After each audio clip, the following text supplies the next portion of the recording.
தனிமை ஒரு நிமிஷ கதை. கண்டிஷன். மணி. நம்ம வீட்டுல குடியிருக்கிறவங்க அடுத்த வாரம் வீட்டை காலி பண்ணிடுவாங்க. வேற ஆள் யாராவது இருந்தா கூட்டிட்டு வாப்பா. வீட்டு புரோக்கர் மணியின் கடைக்குள் ஏறி வந்த பழனியப்பன் சொன்னார். கடந்த 10 வருடங்களுக்கு மேலாக பழனியப்பனின் வீட்டு மாடி போர்ஷனுக்கு வாடகைக்கு ஆள் கூட்டி வருவது மணிதான்.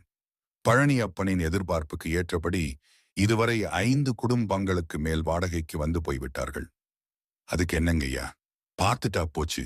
இந்த 10 வருஷத்துல எத்தனை பேரை கூட்டிட்டு வந்திருக்கிறேன். யாராவது எந்த பிரச்சனையாவது பண்ணினாங்களா? சரிங்க ஐயா. வாடகை ஏதாச்சும் ஏத்தி இருக்கீங்களா? இல்ல அதே 8000 தானா? தன் பங்குக்கு கேட்டான் மணி. வாடகை என்ன வாடகை? அது பார்த்துக்கலாம். ஆனா ஒரு கண்டிஷன். பழனியப்பன் சொல்லி முடிக்கவில்லை. அதான் தெரியுமே ஐயா. வாடகைக்கு வர்றவர் சின்ன வயசா இருக்கணும். பேங்க் அல்லது கவர்மெண்ட் வேலையா இருக்கணும். அப்பதான் 2 வருஷத்துல டிரான்ஸ்பர் ஆகி வீட்டை காலி பண்ணுவாங்க. குடும்பத்துல 4 பேருக்கு மேல இருக்கக்கூடாது.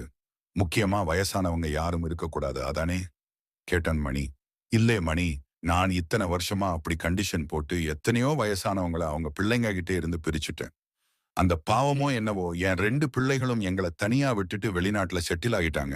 இப்போ வாடகைக்கு வரப்போற குடும்பத்துல பெரியவங்க இருந்தா எனக்கும் என் மனைவிக்கும் சகலத்திலையும் துணையா இருப்பாங்கன்னு நினைக்கிறேன்.